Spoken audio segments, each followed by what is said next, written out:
जय बद्री केदारनाथ दोस्तों, बहुत बहुत स्वागत है आपका मेरे एक और वीडियो पे। तो दोस्तों आज हो चुकी है 12 मई और 11 मई तक के मेरे म्यूचुअल फंड पोर्टफोलियो अपडेट हो चुके हैं। और ये वही वीडियो है दोस्तों जिसका सबका बेसब्री से इंतज़ार था। तो आज इस वीडियो के बारे में डिस्कस करेंगे और दोनों ही पोर्टफोलियो दिखाएंगे। लेकिन सबसे पहले बात कर लेते हैं आज इंडिसेस किस तरीके से बिहेव कर रहे हैं, और ताकि हमें ये पता चल जाए कल क्या होने वाला है। तो फिलहाल निफ्टी फिफ्टी जो है 1.34% डाउन है। इसके मुकाबले में निफ्टी मिड कैप 50 जो है -0.07% डाउन है। मिड कैप 100 0.12% अप है। मिड कैप 150 0.16% अप है। तो आई थिंक मिड कैप में कोई गिरावट नहीं है, वो फ्लैट हैं। लेकिन स्मॉल कैप 100 0.53% अप है। स्मॉल कैप 50 0.26% अप है। और स्मॉल कैप 250 0.57% अप है। तो आधा परसेंट के आसपास तो मिड कैप अप नज़र आ रहे हैं, लेकिन जो सॉरी स्मॉल कैप अप नज़र आ रहे हैं, लेकिन जो मिड कैप जो फ्लैट हिस्सा है। तो दोस्तों आमतौर पे ऐसा होता है कि जैसे आज निफ्टी गिरा है ना, तो मिड कैप और स्मॉल कैप कल गिरेंगे। तो मैंने ये ट्रेंड देखा है। अब लेट्स सी ये ट्रेंड कल चलता है नहीं चलता, लेकिन मुझे ऐसा लगता है कि ये ट्रेंड कंटिन्यू होगा। और मिड कैप और स्मॉल कैप आज बच गए हैं। और अभी बचे कहाँ हैं, अभी तो 2:30 बज रहे हैं। हो सकता है आखिरी 1 घंटे में दबा के पिटाई कर दें मिड कैप और स्मॉल कैप की, यू नेवर नो। तो कुछ भी हो सकता है। तो कल जो बड़े थे उसका आधा आज निपटा दिया है निफ्टी में, एटलीस्ट मिड कैप और स्मॉल कैप में तो नहीं, लेकिन निफ्टी में उसका आधा आज निपटा दिया है। तो ये तो थी इंडिसेस की बात। अब आइए चलते हैं अपने एफआई के बाय सेल के डेटा पे। तो कल हमारे एफआईज ने, अच्छा आज तो 13 मई है, सॉरी मैं 12 मई भूल गया गलती से। तो 12 मई का तो डेटा अपडेट हो गया। कल 1246 करोड़ की कैश में बाइंग करी है एफआई ने, और 1448 करोड़ की बाइंग करी है डीआई ने। तो बाइंग को इतनी ज़्यादा नहीं हुई, लेकिन मार्केट फिर भी ऑलमोस्ट 900 950 पॉइंट अप गया, क्योंकि रिटेलर्स ने जम के खरीदारी करी थी कल। ये उसी का नतीजा है। तो एफआई तो अभी भी डिसेंट बाइंग कर रहे हैं। बीच में एक दिन उनका नेगेटिव आया था, लेकिन उसके बाद वो डिसेंट बाइंग कर रहे हैं। आज देखते हैं क्या सीन होता है, क्योंकि आज मार्केट नेगेटिव में खुली हुई है। आइए चलते हैं अपने शून्य प्लेटफॉर्म पे, जहाँ पे अपने शेयर्स का पोर्टफोलियो मैं आपको दिखाता हूँ। तो आज दिखाता हूँ, आज लगभग 1.35% का नेगेटिव मेरा शेयर्स का पोर्टफोलियो गया हुआ है, और 721 रुपये का इसमें लॉस नज़र आ रहा है। और इंडसइंड बैंक में आज 414 रुपये का नुकसान है। टाटा मोटर्स में 284 रुपये का नुकसान है। जीनस पावर में 2.5 रुपये का मुनाफा। नेस्डेक का ईटीएफ बहुत कम क्वांटिटी थी मेरे पास, तो 2.5-3% के प्रॉफिट में था, मैंने बेच दिया। मैंने कहा इसको रख के करना क्या, अब 8 ही क्वांटिटी है। इरकॉन जो है वो लगभग 25 रुपये का आज नुकसान दे रहा है। H D F C small cap E T F 9 रुपये का मुनाफा दे रहा है। डाबर जो है 25 रुपये का नुकसान दे रहा है। ओवरऑल देखें दोस्तों, तो मेरा पोर्टफोलियो अब 24% डाउन है। 70,000 इन्वेस्टेड वैल्यू है, 52,000 करंट वैल्यू है, 17,000 का लगभग नुकसान है। और ये आप देख सकते हैं कि 30% डाउन है IndusInd bank. Tata Motors 13% down है। जीनस पावर 34% डाउन है। नेस्डेक का ईटीएफ बिक चुका है लगभग 3.25% के प्रॉफिट में, लेकिन क्वांटिटी ज़्यादा नहीं थी, तो कोई खास फ़र्क पड़ता नहीं है उससे। इरकॉन 34% डाउन है। H D F C small cap E T F 3% down है। और डाबर जो है 14% डाउन है।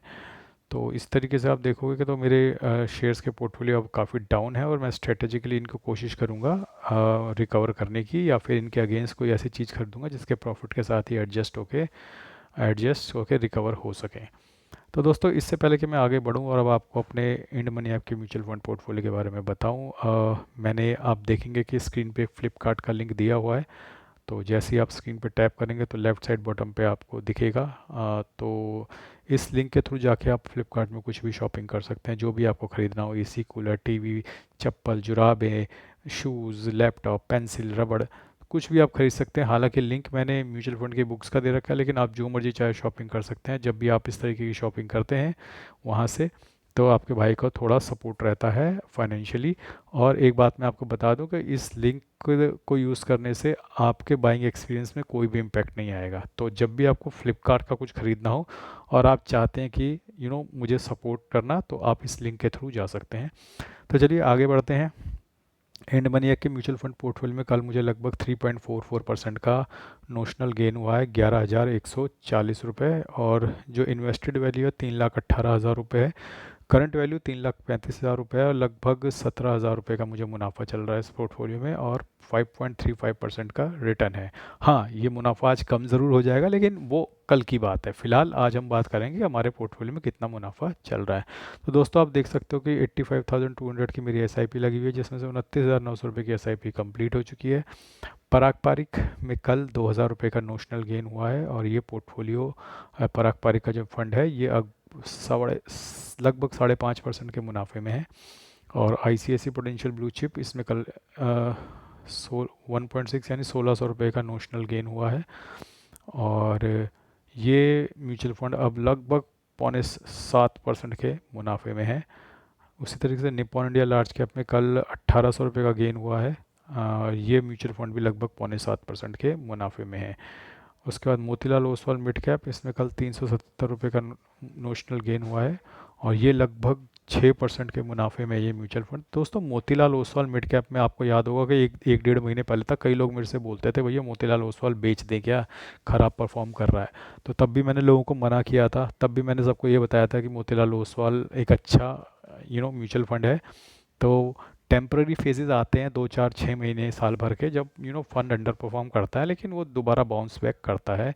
और उसी तरीके से मोतीलाल ओसवाल मिड कैप ने भी बाउंस बैक किया और अभी अच्छी रिटर्न दे रहा है। लगभग 6% का रिटर्न हो गया है मेरे पोर्टफोलियो में। कोटक एमर्जिंग इक्विटी स्कीम, ये भी मिड कैप है, तो कल लगभग 337 रुपये का नोशनल गेन दिया, लगभग 5.25% के मुनाफे में है ये फंड।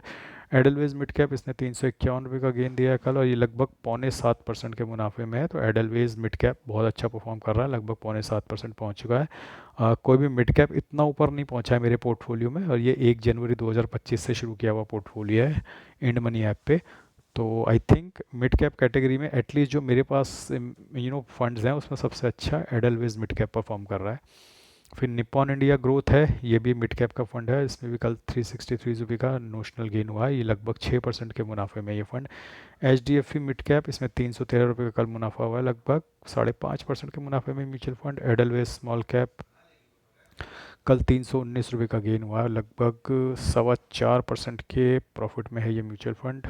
फिर कैनरा रोबेको स्मॉल कैप, लगभग 355 रुपये का गेन हुआ है कल, और लगभग 3.5% के मुनाफे में ये म्यूचुअल फंड।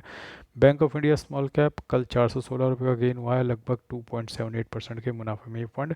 जैसे कि मैंने आपको बताया था, बैंक ऑफ इंडिया एक हाई बीटा म्यूचुअल फंड है, तो जितना इंडेक्स गिरता है ये उससे ज़्यादा गिरता है, और जितना इंडेक्स बढ़ता है ये उससे ज़्यादा बढ़ता है। तो ये ज़्यादा बढ़ा है इंडेक्स के मुकाबले में, आप देख रहे होंगे 4.22%। तो कोटक स्मॉल कैप, कल 286 रुपये का गेन हुआ है, लगभग 2.25% के प्रॉफिट में ये fund. HSBC small cap, 349 rupees का गेन हुआ है कल नोशनल, और 3.5% के मुनाफे में ये fund. Invesco India large and mid cap, 376 rupees का गेन हुआ है, लगभग 6.5% के मुनाफे में। इन्वेस्को इंडिया मिड कैप, 380 रुपये का गेन हुआ है, लगभग ये भी 6.5% के मुनाफे में। बंधन कोर इक्विटी, 293 रुपीज़ का गेन हुआ है, लगभग 5.5% के मुनाफे में ये fund. Nippon India small cap, 310 रुपये का गेन हुआ है, लगभग 3.25% के मुनाफे में ये फंड। SBI स्मॉल कैप, 246 रुपये का गेन हुआ है, लगभग 3.25% के मुनाफे में ये fund. JM flexi cap, 288 rupees का गेन हुआ है, लगभग 2.25% के मुनाफे में फंड। टाटा स्मॉल कैप में 330 रुपये का गेन हुआ है, लगभग 2% के मुनाफे में फंड। तो ये सब मिला के कल जो है 11,140 रुपये का नोशनल गेन हुआ है। अब मैं आपको दिखा देता हूँ कि मेरी एसआईपी नहीं रुकी है, तो जो वादा किया है वो लगातार निभा रहा हूँ। और निप्पॉन इंडिया लार्ज कैप की आज एसआईपी कट गई है, आईसीआईसी पोटेंशियल ब्लू चिप की एसआईपी कट गई है, निप्पॉन इंडिया स्मॉल कैप की भी एसआईपी कट गई है, Invesco India large and mid की एसआईपी कट गई है, जीएम फ्लेक्सी कैप की एसआईपी कट गई है, एडरवेज स्मॉल कैप की एसआईपी कट गई है। तो 1 2 3 4 5 6 टोटल 6 एसआईपीज़ मेरी आज भी कटी हैं। तो ये तो रही बात मेरे एंड मनी ऐप के म्यूचुअल फंड पोर्टफोलियो की। अब आ जाते हैं अपने ग्रो ऐप के म्यूचुअल फंड पोर्टफोलियो पे बिना टाइम वेस्ट किए हुए। तो दोस्तों, ये है मेरा ग्रो ऐप का म्यूचुअल फंड पोर्टफोलियो। तो कल इस पोर्टफोलियो में लगभग कल 90,000 का गेन हुआ है, लगभग 3.5% से ऊपर। और जो टोटल इन्वेस्टेड वैल्यू है 27,45,000 है, करंट वैल्यू 26,27,000 है। अभी भी मैं थोड़ा बहुत लॉस में हूँ इस पोर्टफोलियो में, और अब मैं आपको दिखा देता हूँ किस किस म्यूचुअल फंड ने कल कितना गेन दिया है।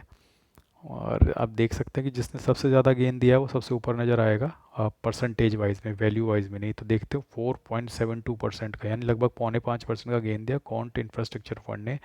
फिर इन्वेस्को इंडिया मिड कैप है जिसने भी लगभग 4.5% का गेन दिया है कल। फिर bank of India small cap 4.22%, quant small cap 4%, Tata small cap ने लगभग 4%, बंधन स्मॉल कैप ने भी लगभग 4%, Nippon India power and infra ने 3.84%, HSBC large and mid cap 3.81%, Nippon India large cap में लगभग 3.78%, आईसीआईसी प्रूडेंशियल भारत ने लगभग 3.78%। बाकी आप देखते जाइए दोस्तों, काफ़ी सारे फंड है मेरे पास इधर और सब ने कल बहुत अच्छा रिटर्न दिया है।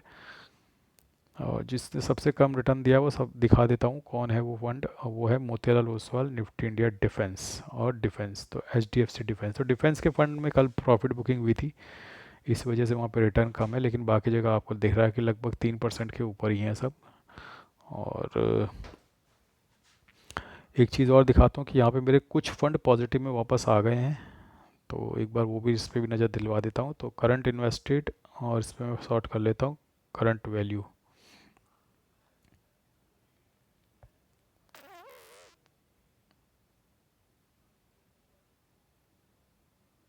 तो आप देख सकते हैं कि इस वक्त मेरे 4 फंड ऐसे हैं जो प्रॉफिट में वापस आ गए हैं, मेरे ग्रो ऐप के म्यूचुअल पोर्टफोलियो। एक तो है पराग पारिक, एक है आईसीआईसी प्रूडेंशियल भारत 22, एक है निपॉन इंडिया लार्ज कैप और एक है एचडीएफसी लार्ज कैप। तो ये वो 4 फंड हैं और चारों ही लगभग लार्ज कैप से रिलेटेड फंड्स हैं। तो लार्ज कैप में रिकवरी अच्छी होगी, ये बात तो सबको ही पता थी, तो लार्ज कैप में रिकवरी हुई है और ये दोबारा प्रॉफिट में आ गए। अब इसके बाद जो अधिकतर फंड है नीचे वो mid cap, large and mid cap और स्मॉल कैप कैटेगरी के हैं या फिर डिफेंस के, जिनके प्रॉफिट में आने में अभी समय लगेगा। तो दोस्तों ये तो रही बात डिफरेंट इंडेसिस की। बाकी आज मार्केट जो था उसमें से लगभग कल जो बढ़ा था 3.5% के आसपास, उसमें से लगभग 1.3%, लगभग 1/3 खा गया है मार्केट।